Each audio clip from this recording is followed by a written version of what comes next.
Welcome to Choice Classic Radio. Like us on Facebook, subscribe to us on YouTube, and help keep this show alive by donating at choiceclassicradio.com. For more of your favorite old-time radio shows, join us on our companion podcast, Choice Classic Radio, Mystery, Suspense, Dramas, and Horrors, where we bring to you the most mysterious tales that the golden age of radio had to offer. And now, with over 167 episodes broadcast on NBC Radio from 1949 to 1953, we bring to you Dangerous Assignment. Now, a full hour of mystery adventure, the Saturday night feature of NBC's All-Star Festival. 30 minutes from now, it's The Man Called X. Right now...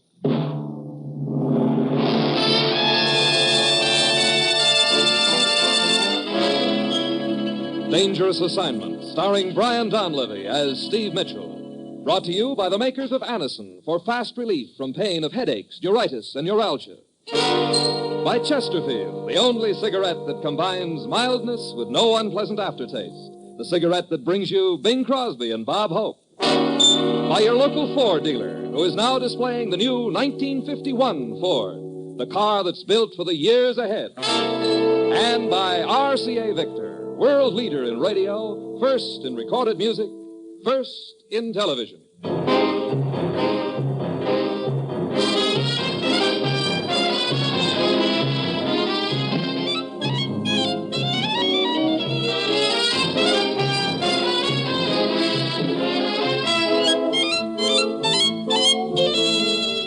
Yeah, danger is my assignment.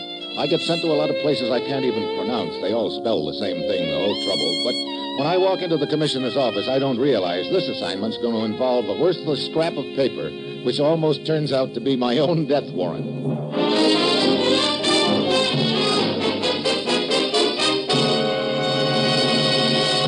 Morning, Commissioner. Steve, I suppose I pulled you right out of a big deal, as usual. No, matter of fact, it was all very innocent this time, Commissioner. I was out getting some new furniture for my apartment. You were what? Sure. I just bought a coffee table with a lazy Susan. Really? Well, on second thought, Susan wasn't so lazy after all. That's what I thought. Well, Commissioner, I've finally gotten the jump on you. How's that? You're always calling me in here and sending me off into the wild blue yonder, so this time I'm ready for you. I'm all packed up, and I've got my passport in my pocket. Now, what wild and woolly spot are you sending me to this time? Richmond, Virginia. What? You heard me, sir. Richmond, Virginia. Great. That's what I get for trying to be a mastermind. Okay, so I unpacked. I wouldn't do that just yet, Steve. You start in Richmond. Where you end up is anybody's guess. What's the deal? Ekman's in this country. Ekman? Hasn't anybody done the world a favor by knocking him off yet? Steve, you know as much about Ekman as I do. He's part-time foreign agent, part-time international information peddler. He's smooth and tough, and he's been in our hair for longer than I care to remember. What's he doing in the United States? Can you think of any reason why Ekman would steal an old Civil War map? Civil War map? Are you kidding? We know Ekman went to Virginia. We also know he managed to crash a fancy dress ball given by a Colonel Carruthers there. After the ball, this map was missing from the wall of the Colonel's study. But I still don't see how a Civil War map could be important enough Neither do I. That's why you're going to Richmond. Now, Steve, get down there. Talk to Colonel Carruthers. Then go anywhere and do anything you have to get to the bottom of this whole deal. Well, that's it. You've got your assignment. Good luck.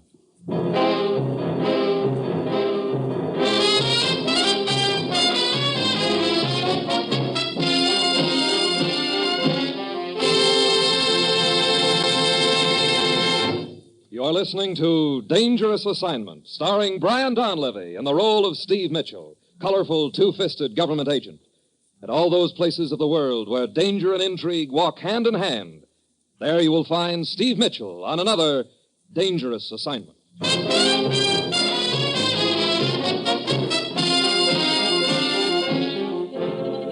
Well, I've had a lot of screwball assignments in my time, but this one takes the cake. A Civil War map yet. I suppose the next thing I'll find out is that I'm up against a plot to blow up Chesapeake Bay. It's Wednesday when I get to Richmond. I head for Colonel Carruthers' mansion.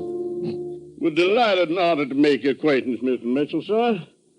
Although I must confess I'm a little puzzled as to why they should send a man from Washington to investigate such a minor theft. But then the things they do in Washington have puzzled me for quite a spell now. We're interested in the case primarily because of the man who apparently stole the map, Colonel Carruthers. As for the map itself... The document is of historical value only, sir. As you see, my study here is filled with relics of the Great War. War between the states, that is. Yeah. And the map had no value other than as a relic, huh? None whatsoever, no, sir. No, it had to do with the Battle of Fredericksburg, December 1862. Uh-huh. A decisive victory for the South, I might add. As a matter of fact, it was merely a rough sketch, but it was actually used by the Confederate Army. That gives it value to a collector. Do you know this man, Ekman, Colonel? Ekman? Yeah, the one who swiped the map. The scoundrel passed himself off to me as a Claiborne. Fine old Southern name. Oh? He claimed to be writing a book on the Battle of Fredericksburg. Matter of fact, I remember thinking at the time it was rather strange. What was? Well, that he should be writing a book on the Battle of Fredericksburg, when one was just published last month. One in which my relics and my research appear quite prominently. But to get back to this Claiborne or Ekman, yeah. Well, he wanted to browse through my books and my relics. I was quite preoccupied at the time. I was making preparation for a fancy dress ball. So I gave him permission. And it was after the ball was over that I discovered that the map was missing. Mm-hmm. And the man with it. I see. However, now, if you would care to see what that map looked like, there's a picture of it in this book I spoke of, the one that was published last month. That's the one in which my relics and my research appear. I happen to have a copy of that right here. The picture of the map is on page 263, approximately. Let's see. Oh, say, sir, just in passing, here's a picture of the very sword used by Jeb Stuart himself in the charge of the Battle of that's First... very interesting, but the map, Colonel, please. I'm coming to the map. Now, here's a picture of a genuine mini ball here. Mini? See, Mini? kind they used to shoot out a cannon. Colonel, the map. Now, here's a... Somebody else's relic. Yeah, now, here we are. Yeah, here we are. The map. Mm-hmm. Yeah. Mm-hmm. You were right when you said it was just a rough sketch. I don't get it. Why would a foreign agent like Ekman steal a map like this? That's the mystery of it, sir. Of course, we're not completely sure it was Ekman who stole it.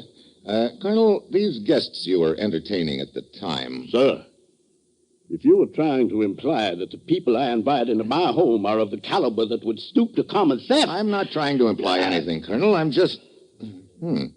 what's this scrawl in the lower right-hand corner here? I see it, sir. Mm-hmm. Thank you. Oh, yes. Well, that is the signature of the man who made the map, a Frenchman named Cartier. He fought for the South during the Great War. A great friend of my daddy's. As a matter of fact, it was Cartier's great-grandson, Bill Carter, who gave me this map. Bill Carter. Comes from a fine old Richmond family. Cartier? Yeah, well, family changed the name around a little. I suspect Bill was sugaring me up a little with the gift of that map so the young blade could ask for my granddaughter Juliana's hand in marriage. I see. Well, thanks for the information, Colonel. I'll see you later.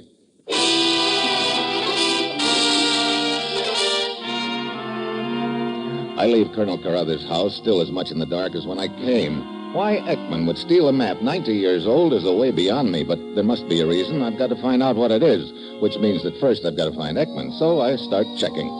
3 hours and $25 later, I find a cab driver who remembers taking a man answering Ekman's description to the Colonel's house last night, waiting for him a few minutes, and then taking him to a hotel in Richmond. I try the hotel, but Ekman's just checked out. The clerk remembers, however, hearing him inquire about the sailing time of a ship named the Southern Empress from Norfolk. I get there just as the ship is hauling in her gangplank, but I make it aboard at the last second and head for the bridge and the captain. No, Mitchell, there's no Claiborne on my passenger list, and no Ekman either. That doesn't surprise me, Captain. Ekman used the name of Claiborne in Richmond, and he could be using another name now. You sure he's on this ship? Pretty sure. Well, you've written down his description for me. I'll pass it along to the rest of my officers. Okay, I'll nose around the ship and spread the word among the stewards. I think that would be your best chance. Incidentally, where are we heading? Lisbon, Portugal. Lisbon? Does that make sense to you? This man Ekman, I mean. Is that where you figured he'd be heading? Lisbon, Coney Island, what's the difference does it make? Right now, nothing about this deal makes sense. Well, I'll check with you later.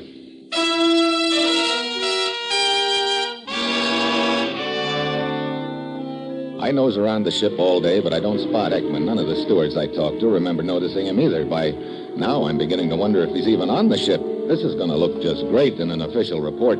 Steve Mitchell, government agent on a wild goose chase across the Atlantic after a Civil War map. Well, towards evening, I head for the bar. Then I spot the girl.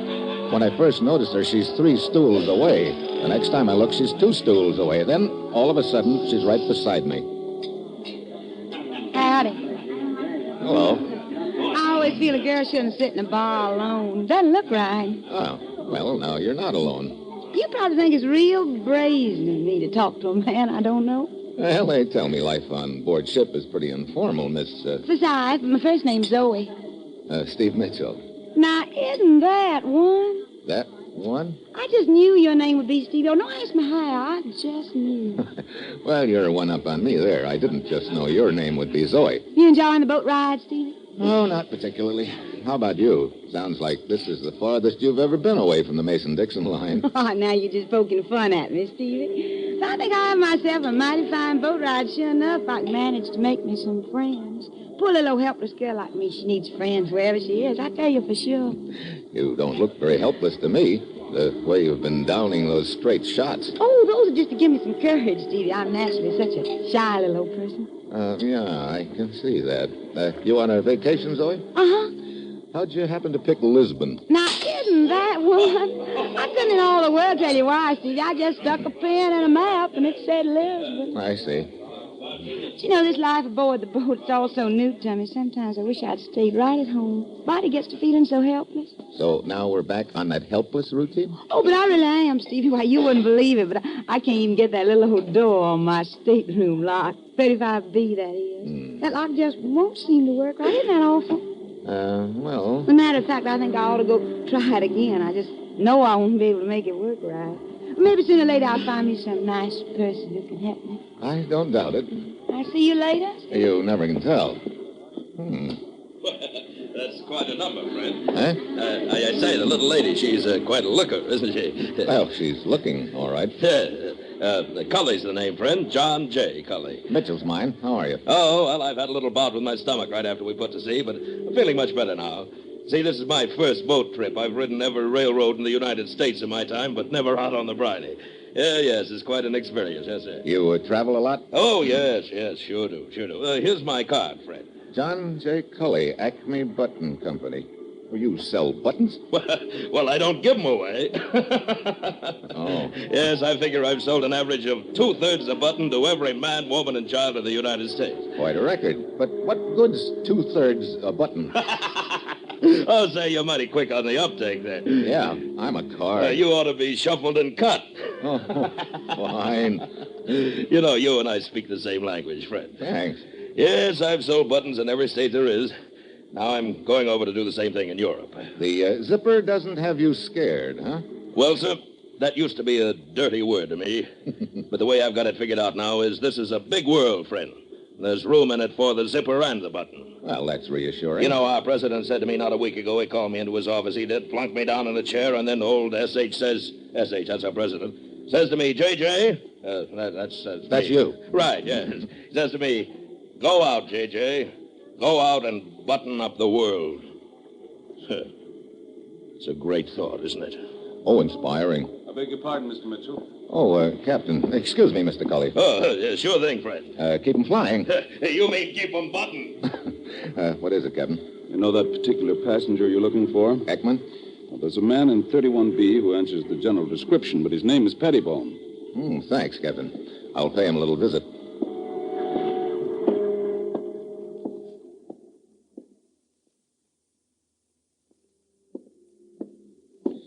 "31B.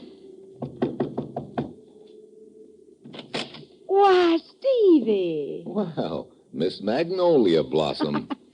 I thought your stateroom was 35B. Oh, it is, but I always feel that a person belongs to get acquainted with the neighbors. And when Mr. Pettibone was kind enough to ask me to step in for a teeny little old drink... Where is Mr. Pettibone? He just stepped out for a minute. I'll be right back. You said you were just on a vacation, didn't you, Zoe? I sure enough did. You're sure that's all there is to it? You don't happen to be interested in any Civil War relics, do you?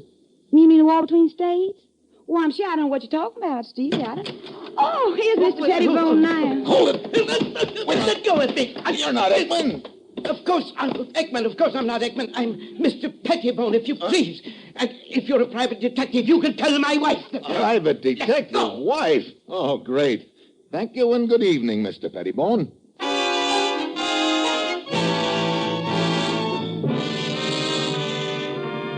I go back on deck and I realize I'm getting nowhere fast. The old feeling that this whole thing is some kind of a gag starts gnawing away at me again. Then the captain sends word to me that the mate has spotted another passenger who answers Ekman's description, a man in 42B. So I head below again, probably another wild goose chase, but I've got to follow it up. I knock. No answer. Door's unlocked. I go inside. Stateroom's dark, and I catch a whiff of a heavy Swedish smell. I flick on the lights. The room is all torn up. Then I hear a sound behind me. I start to whirl around, but too late. Something hard connects over my right ear, and I hit the deck.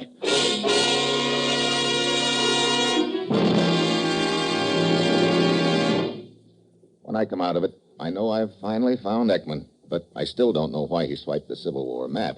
He's very, very dead.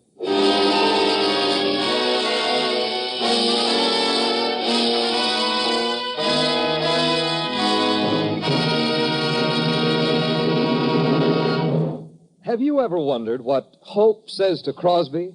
Let's listen and find out. Say, Bob, incidentally, now that you're with Chesterfield, suggestion, please. Yeah. Why don't you try and conduct yourself with a little savoir-faire, a little je ne sais quoi, joie de vivre. Look, V and Rose.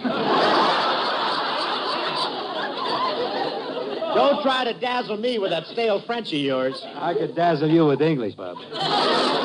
Dazzle be enough out of you. Seriously, friends, Skinflint and I, we do agree 100% on this. Chesterfields are milder. And they leave no unpleasant aftertaste. So always buy our cigarette, Chesterfield. The best cigarette for you to smoke.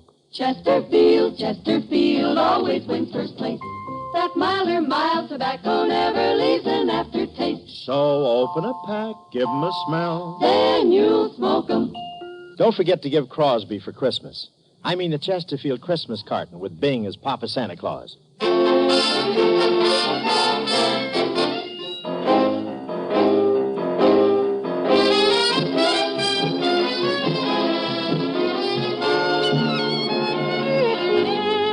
Now back to Dangerous Assignment and Brian Donlevy as Steve Mitchell.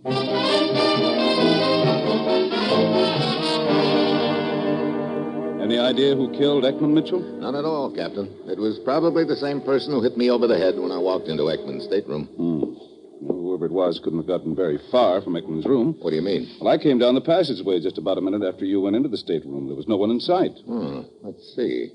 Who are some of the passengers whose staterooms are near Ekman's on B deck? Well, Ekman's stateroom was 42B. There's a Miss Forsyth in 35B. Yeah, the Southern Fried Chicken. And a Mr. Pettibone in 31B. Yeah, I've already met Mr. Pettibone, too. I believe that most of the rest of the passengers from that area were up on deck when it happened. Well, so now I'm worse off than ever before. Now I don't know who's got the map. I wouldn't say that. What do you mean, Captain? You have the map. I have the...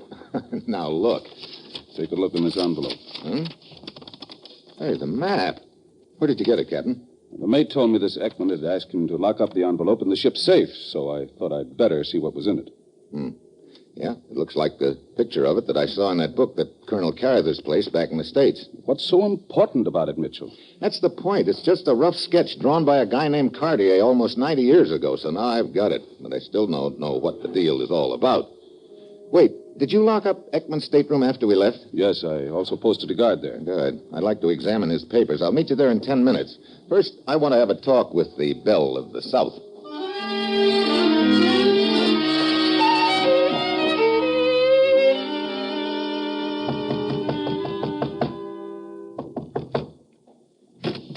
Well, I say. Hello, Zoe. Now, I just bet you finally came to see if you could help me fix that little old lock on my door. Well, not exactly. Oh? Zoe, the last time I saw you, you were in Mr. Pettibone's stateroom. How long did you stay there after I left? Well, only a minute, Steve. And Mr. Pettibone, he was quite disturbed about your visit. He seemed to think you were a nasty old private detective or something like that. I told him I wouldn't pay you, no, never mind. Why do you ask? Because not long ago, a man was killed just a few staterooms away. Oh, me? The things that can happen on a boat. Yeah, the things that can happen on a boat. I suppose you wouldn't be knowing anything about it. Well, Stevie, whatever do you mean? What's the matter? Nothing. You got a cigarette, Zoe? What? No, Shugs, I'm all out. I see. Where are you going? I'll see you later, Zoe. Well, I do declare if you aren't the strangest man I ever did.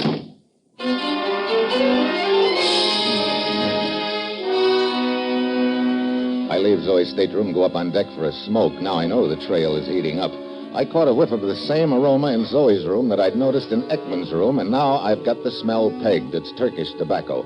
So, at this point, it looks like Zoe's tied up in the deal. But before I do anything about her, I've got to find out what the deal is. I head for Ekman's stateroom to meet the captain. On the way, I pass the bar.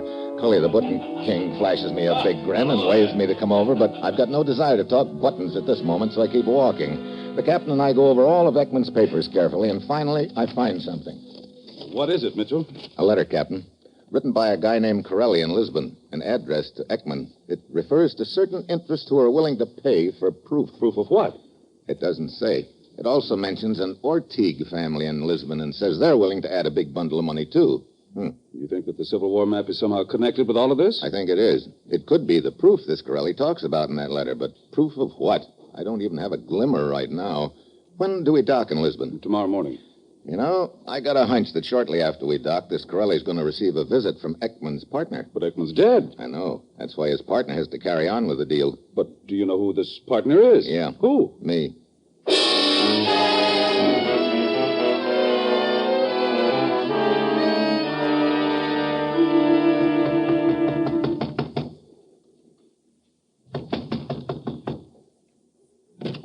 Yes? Corelli? Who are you? A friend of Ekman's. Oh, come in. When did your boat dock? 20 minutes ago. Where is Ekman? Somebody caught up with him. He's dead. Dead? But the map? Don't worry about the map. It's a good thing Ekman and I both were working together on this deal. You have the map? Yeah. Give it to me. Not so fast, Corelli. I've been thinking. I'm not sure the dough is enough. What? But it was all agreed. The interests who wish the map are willing to pay $10,000 American, and the Ortigue family is willing to add another $10,000. Maybe the map is worth more than that. I would strongly advise you not to try and bargain with them. They are getting restless as it is. Any further delay might ruin the entire transaction. Okay, I'll call you in a couple of hours, Corelli. Very well.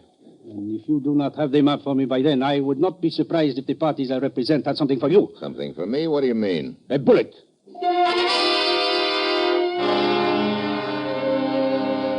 So, now I've made the contact, but I still don't know why the map's so valuable. But I do know I can't stall Corelli very long. I've got to get a line on the Ortigue family and how they figure in the deal, so I head for the American Embassy.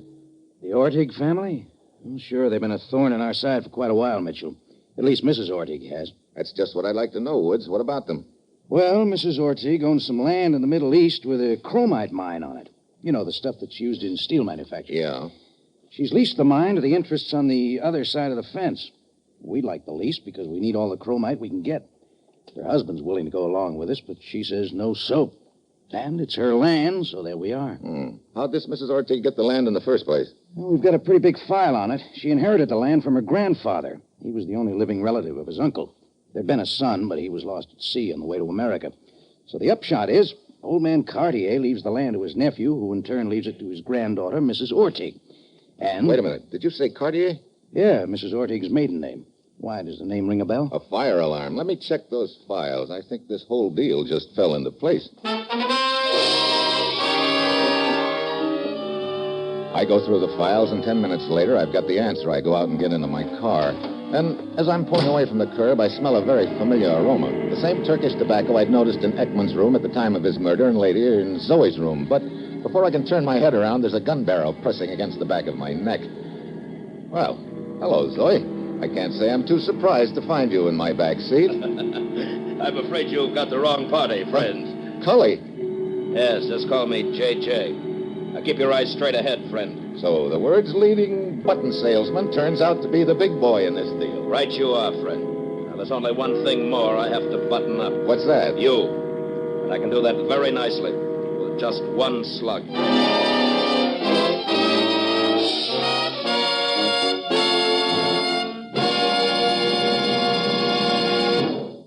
Here's a word from RCA Victor. Only 6 shopping days before Christmas. But that still gives you time to adopt the RCA Victor plan for 365 Christmases every year. Just hie yourself to your RCA Victor dealers on Monday and acquire that perpetual Santa Claus, the gift that keeps on giving every day, every year to everybody. An RCA Victor million-proof television set. You'll have your choice of 18 different members of the RCA Victor Royal family of television. Every one is a superb value. But if you're a real wizard at investment, you'll choose a magnificent combination, which gives you RCA Victor console radio and console phonograph right along with your RCA Victor television, all in one beautiful cabinet, and for far, far less than you'd pay for separate instruments of comparable quality. Whichever RCA Victor set you choose, it'll make every day feel like Christmas for everybody in your family. See RCA Victor million-proof television.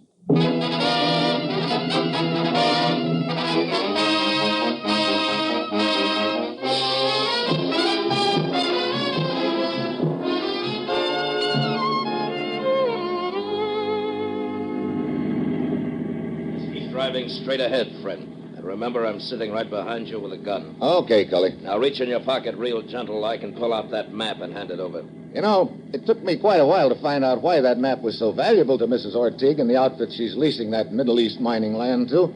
The map proves that she doesn't own the land. Quite an important little piece of paper, isn't it, friend? It sure is.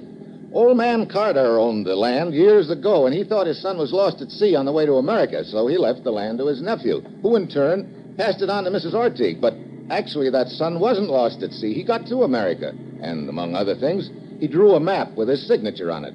He's got some direct descendants in Richmond, Virginia, who are the rightful owners of the mining land. Sure. That's why certain people who are anxious to keep the lease don't want the map floating around. Now, come on, hand it over. It was you who knocked off Ekman on the boat, huh? Merely increasing the profits, friend. Originally, it was going to be a 3-way split, Corelli, Ekman, and myself, but I figured J.J. That's you. Right, J.J. I said to myself, why a 3-way split? So you knocked off Ekman to make it a 2-way split. I'm a jump ahead of you, friend. I just took care of Corelli, too. Now it's a 1-way split. You're a real go-getter, aren't you? That I am. Well, that explains the smell of Turkish tobacco. You just killed Ekman and knocked me on the head when you heard the captain coming down the passageway. You had to duck into another stateroom, and you picked Zoe's. She was with Pettibone at the time, and that's why I smelled the smoke in her room later. Look, friend, stalling isn't going to do you any good. Now just trot out the map and give it to me. Okay, I guess I haven't got any choice. I got it here in my pocket. Hey, why did you speed up? I'm sorry, my foot slipped. Well, I'm slipping. Mitchell, that parked car ahead of us. I see it. You're heading right for it. That's the point, J.J. You can't shoot when you're draped over the front seats, J.J. Let go of me. Let go of the gun. No. That's better. Mitchell, maybe we can make a deal. Huh? Sorry. The deck just got stacked against you, Cully, and a little matter of murder charge staring you in the face, and I'm sure when the Carters back in the States find that they own the mining land, they'll be happy to turn the lease over to our government. You had it all figured out, Cully, but I guess you forgot that fine old Southern proverb. What are you talking about? A man who poses as a button salesman sometime ends up getting clipped right on the article of the same name.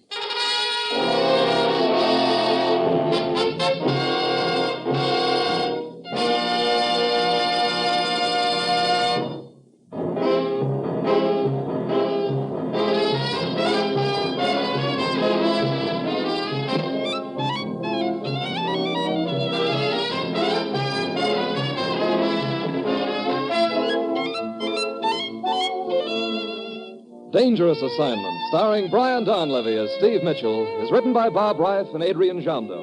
The music by Robert Armbruster and is produced and directed by Bill Karn. Be with us next week at this same time when Brian Donlevy, starring in the role of Steve Mitchell, will embark on another Dangerous Assignment.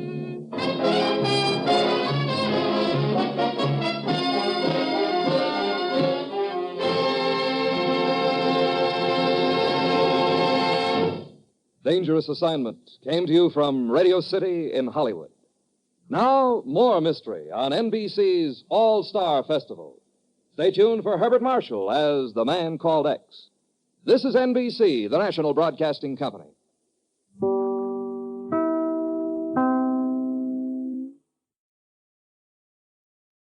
That concludes today's episode. We'd like to thank you and remind you to donate at choiceclassicradio.com. Remember, your donations make episodes like this possible.